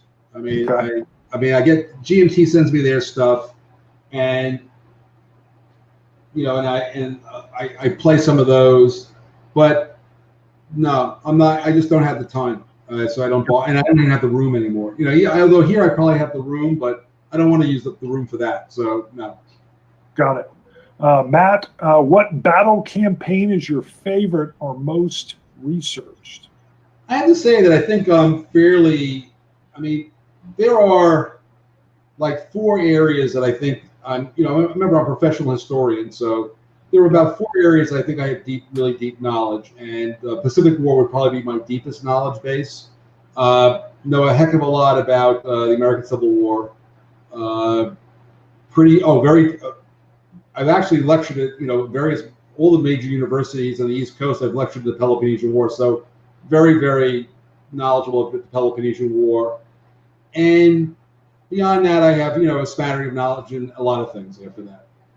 Got it. And speaking of that, Richard Savage says he'd say that Mark was a major celebrity in the industry. I got to tell you something. There was a guy who I liked. He does this podcast called 5 Games to Doomsday.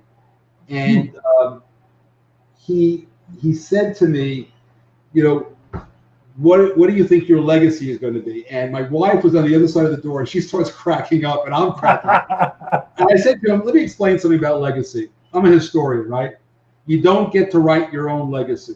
It doesn't how it works. So unless you're Churchill claims. And so in the same vein of legacy, this whole idea of celebrity is, okay. I mean, if I'm a celebrity, it's got a silent C, and it's a mind. It's not capitalized. It's a mind. So I'm an ebrity. I'm not even a celebrity. I'm an ebrity because I'm not. It's a silent C. I don't know what that means. I don't even think it matters. What I like is I'm humbled by the fact that I design these games and people want to play them. That's it, and that's my relationship. And people ask me questions. I'm very courteous to everybody. I think everybody knows I'm very courteous. People call me names, and I go, okay, thanks. People ask me questions. I answer the questions. I don't think there's any bad questions. I don't take it badly. People say, you have too much errata in this. Okay, thank you very much. It's just not that emotional for me. Sure. Yeah. Well, that's the way. You sound almost like a cop there, because you get called some names in cop work or decision work, and it's just like, well, that's okay. I gotta tell you something.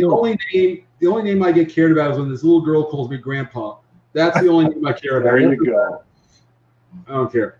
There you go. Beautiful. Diego Soto, Churchill and Pericles are great games. Any more on that system for the future? Yeah, so Diego, hang on. One second. I got a worker rolling in here. Sure. Give me a second. Yep, you're all right. I'll come over here, and let me come up on here. He's got a worker coming in. That's fine. I'll come back to him in a second. I want to give him a little bit of privacy there. I'm sorry, Dan. I was working. No. What do you need? Oh, yeah. Hey, Bart.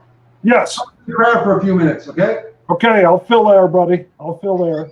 All right, so we're going to keep working towards your questions here. Let me see. And I'm going to leave your question up there, Diego, because that's perfect. He just started to go in there. Of course, we've got Ron checking in. Mark also said, no problem. I was going to say, hey, I know he's moved out of New York City. And I said, are we able to go in and talk about that? He said, you bet. You bet. He goes, I'm not on anybody's hit list currently. So he said, no problem talking about where he's moved to or what's going on. Ron Nicholson is checking in. Let's see. And then there's some other questions from Mark that we will get to. Excuse me. I'm actually way over on his time. That's why I wanted to be respectful of his time. I told him that we would do a 1-hour show, and that's why I was giving him that out a little bit earlier. I would definitely want to hit as many of your questions as we can. I'm also very familiar with moving, and I know I think he would probably rather be answering questions here than unpacking boxes. But if I ever meet his significant other, I don't want to be on the outs with her either by keeping him tied up on this show. I did tell him from the jump it would be 1 hour. So if he needs to cut it short, we all understand real life, especially in the middle of a move. I will give you a side story that's hilarious. So I'm reaching out to Mark saying, hey, can you come on? I wanted to see if he could come on last Saturday. And that was what was in my mind. And he sends me an email that says, I'm in the middle of a move. And I think he says, like, give me 8 to 15 days or something, and then we can do whatever. And I don't know if I'm speed reading this thing. It was right before I went to bed, and I said, okay, so next Saturday's good, which would have been what, the 1st or something. And he was like, no, didn't you read the question? I'm like, sorry, it was my bad. And so I, knowing he was in the move, and looked like he was coming back, and then not. Knowing that he was in the midst of the move, I don't even know what I was thinking. And I told him, hey, we can push this back another week if need be as well. I'll talk. So this may be selfish on my side, but I love this era of Avalon Hill and Victory Games and SPI and what was going on back then. I am loving it. I'm going to be real honest with you. I've got 1805 from Trafalgar Games sitting on the table, and combined with what's going on with work and with what I've been doing with these extra shows, I haven't gotten playtime yet, so I haven't been able to get a review of that yet. But I am loving diving into this history. And when I found Tom Shaw and was starting to converse with him and hoping he would come on the show, I was ecstatic. I wasn't sure if Tom was still with us. And Tom can't come on the show. He said even with his hearing aids in, he just cannot hear. It's just not working anymore. But what he agreed to do is I'm going to devise a series of questions via email. He's going to answer those, and I'll end up reading his answers. And I told him I'm willing to do whatever he wanted to do, because I did give him an option of me mailing him a digital recorder, and he could even record his answers. So he could read them and then record his answers, and then I'd be able to capture his voice. And he said he wanted to see my questions before he even did that. I said, understood. So I've got enough research done. I could even do some of his history, but then he sent me a packet with some extra stuff. And I've been going over his book again as well. I don't want to move down on the questions because I don't want to lose the questions from Mark. And if I scroll all the way down, I may lose some of those. Probably not. But that's why I'm just trying to fill air here a little bit. And that's fine. Like I said, I've gone over with Mark. So I'll continue to use this time to tell you what I'm doing. Jim Dunnigan with Dan Masterson and the Strategy Talk podcast. That is part of Strategy Page. They are putting out what will probably be 8, I think they said 7 to 8 different episodes with Jim Dunnigan's history in gaming, which will include Avalon Hill, but it's going to include SPI and many other different things. Dan said he'd been watching what I was doing with Charlie Kibler and Robert Waters and JC Connors, and saying, hey, he wanted to do that. He's got Jim right with him, so he wanted to capture some of that as well. So definitely go over to Strategy Page, Strategy Talk. Strategy Talk by itself is unbelievable. I was listening to their podcast on changing history or deleting history, and they went all the way back to Egypt and talked about how when one of the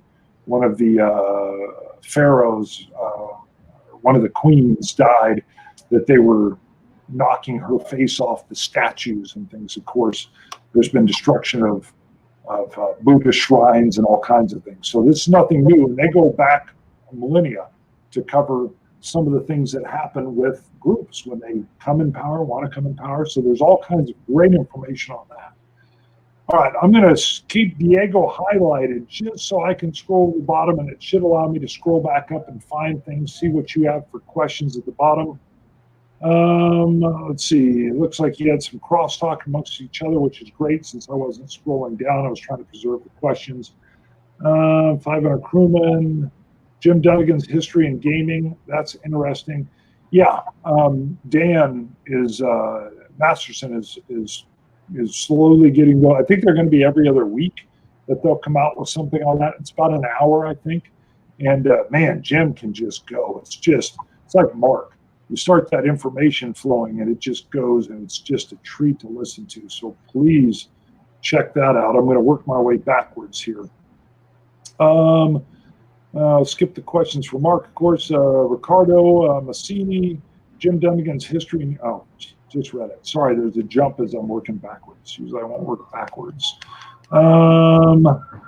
Let's see. Jerry. Okay. Crosstalk. Inferno on the Volga.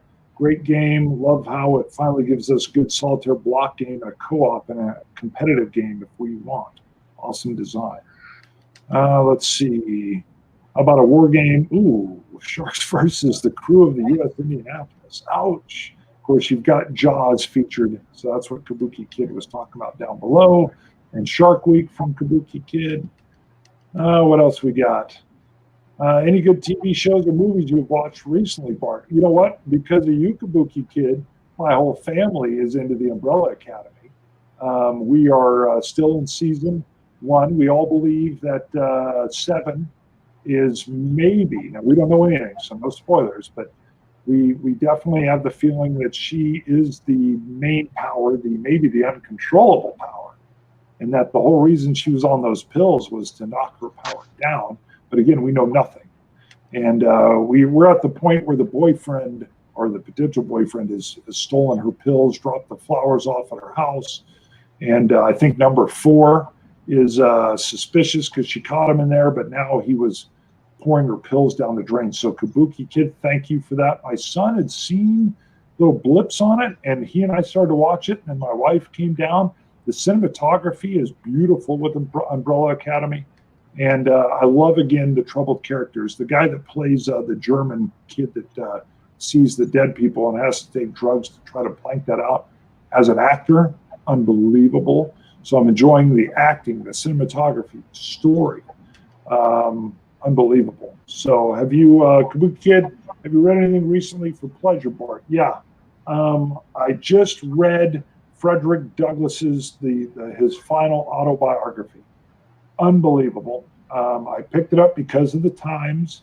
You know, I work with a lot of African-American ministers in my area. I'm a community policing officer and all the tensions. And I like to read original sources when I could. And I read Frederick Douglass's book. And man, was that great. There's like 5 different parts, or he calls it his 5 lives, which is his life as a slave, his life as a runaway slave, and then he gets his freedom when a group in Britain pays his master, his owner, for his freedom. And then his life kind of on the speaking tour and the circuit, and his popularity, how he becomes famous, world famous. And then he circles back at the end of his book, or near the end. He's got a couple great tidbits from working with Lincoln and meeting with Lincoln. And then in the final phase of his life, he even meets his master again, right before his master, I wish I could remember his name, before he dies. And his former owner of him wants to meet with him. And he was traveling through on a speaking engagement. I think it's 20 years after the Civil War. And he goes and meets him. And he says 20 minutes at his bedside. And they have this wonderful conversation as equals. And he has and I won't do it justice, Frederick Douglass justice. I can't remember the quote, but the gist was that slavery was as bad on the slave as it dehumanized or bad for the owner, and how it set up a system that they played into as well that degraded, gosh, I can't give it. It was like it degraded the owner's soul, and how that did damage as well, and how there's a reconciliation, and boy, is it powerful. It is a powerful book. If you haven't read it, do. The forgiveness that's in there,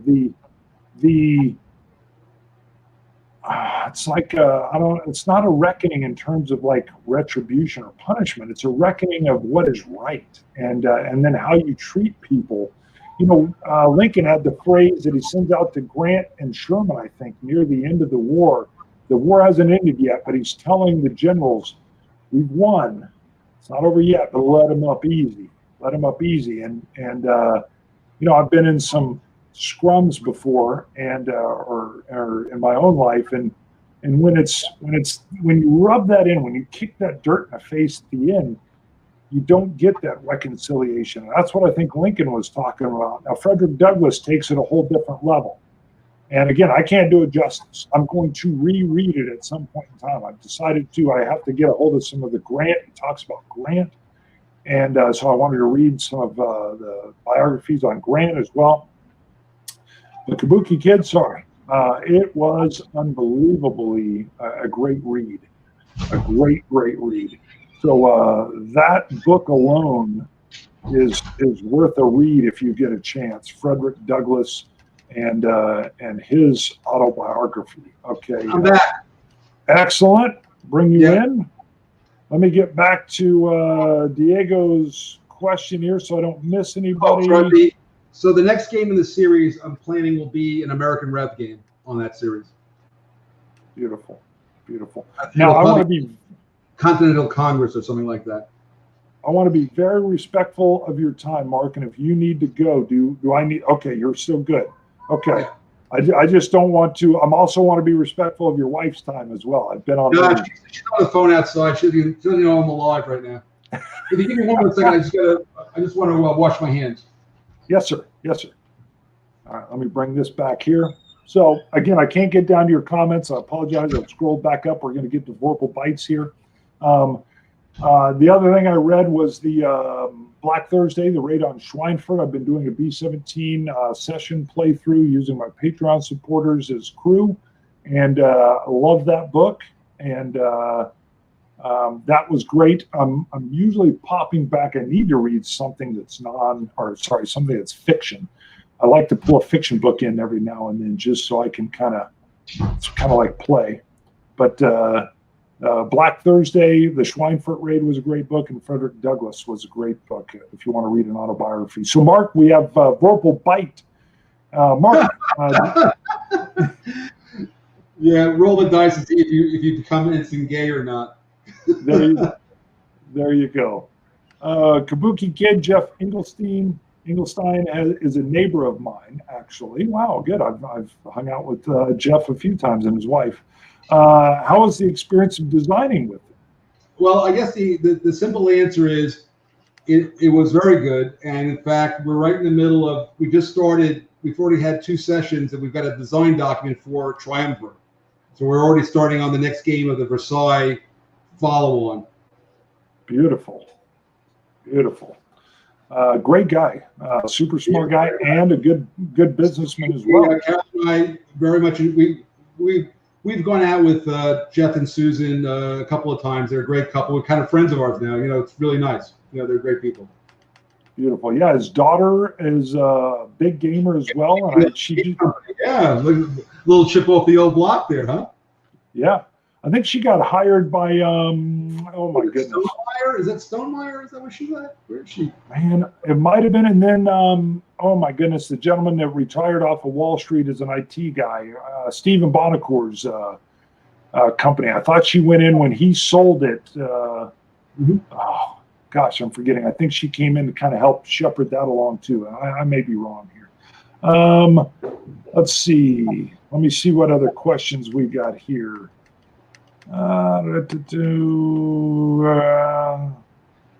Okay, I think this one is a little bit longer here. Ricardo. Hi, everybody. A quick question. How much and on which aspects do you think that modern Eurogame design, and maybe this is for everybody, or it could be just for you, Mark, I'm not sure, influence modern wargame design? Do you think it is a good or bad thing, the Eurogame kind of, the combining things?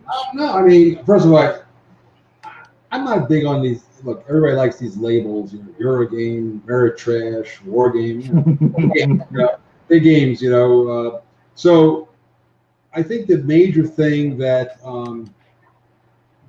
I've gotten is that wood. Using wood in substitution for counters where I can is about the only thing. I don't think of any. I don't think of any particular thing that. A Eurogame, I said, I got to copy this and put it in a war game. That's never happened, so I don't know. I don't look at things that way. In Morlino, any plan for a low complexity area control CDG in the future, same complexity as Washington's War or less? Well, I guess the answer is, so Mark Simonich and I were working on similar projects, and so they're going to be like a quasi-series. So you got Caesar and Gaul, is I think it's an art production, maybe even printing at this point. I'm using. We showed each other. We had similar systems, but mine's going to be a little bit different, but similar to Caesar and Gaul. But I'm going to be doing Roman Civil War. So that's and that is going to be more of an area control. Not hexagon CDG, but that's going to be a little bit. I'm booked, but Sure. it's coming. Got it. So from Ron Nicholson, great guy, we've hung out before. What's your favorite co-op game, if any? Well, is Pericles a co-op game? I think it is a little bit. So I like that one. But I mean, as a co-op, like everybody trying to do something together, then it'd be something like what is that? That Arkham Horror kind of game is fun. Got it. From Trevor, do you play Diplomacy? Thoughts? I answered that before, didn't I? Yes, I think you did. Let's see. Sorry. Let's see. Oh yeah. So Sydney is at Stronghold. That's the name of the company. I said Stonemeyer. Yes. Yeah. Stronghold Games. I knew it had an S in it. I just couldn't remember the name of the company. Well, you did better than me. Let's see. Oh, so Trevor's follow-up was when he asked about wild stories. It was drinking, fighting, bar stories with a wink is what he. And then Kabuki said maybe some wild stories of people recognizing Mark outside of the gaming setting.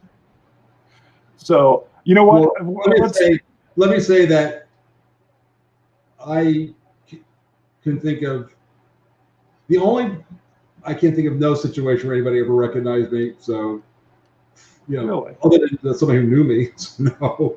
Sure. And what's the other thing? A drinking bar fighting story? Well, you're a big fella. I know you told some great stories when you were collecting for yeah, but I gotta be honest with you. One of the nice things, you know this to be because you're even bigger than I am. When you're big, you never actually have to hit anybody.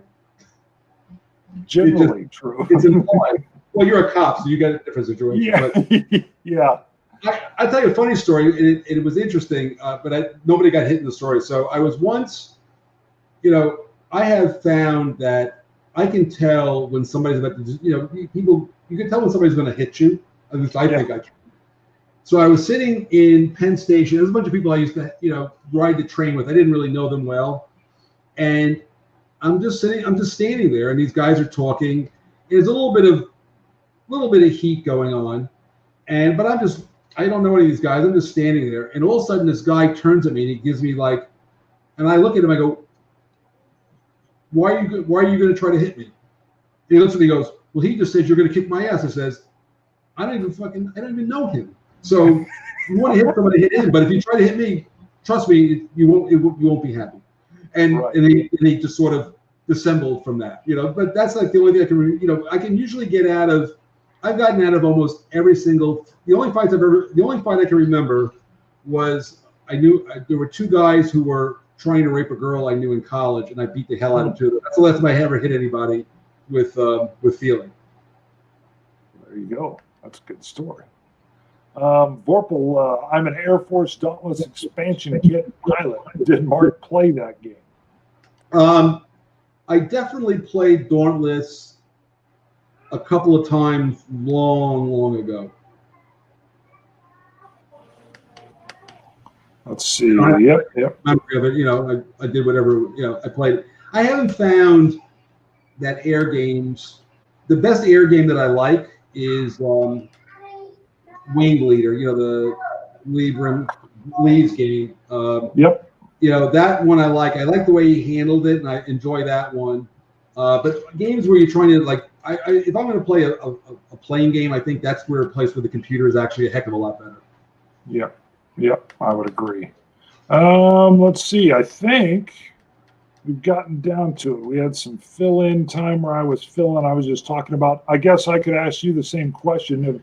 Have you been what's kind of been on your hot reading right now lately? What have you been reading? Is it Civil War stuff as you're working with Rebel Fury, or? So the two books I'm reading right now are I just finished reading Tower of Skulls by Miller is excellent, and I'm now rereading Guadalcanal because of Pacific War, and on the chance, and right now it's reading Bloody Road South by Trudeau is the Civil War game, because I'm doing, that's the game I'm working on, starting to work on the wilderness and that stuff.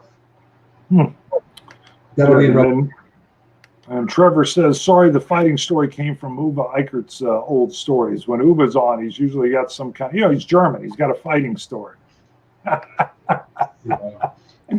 No, we're good.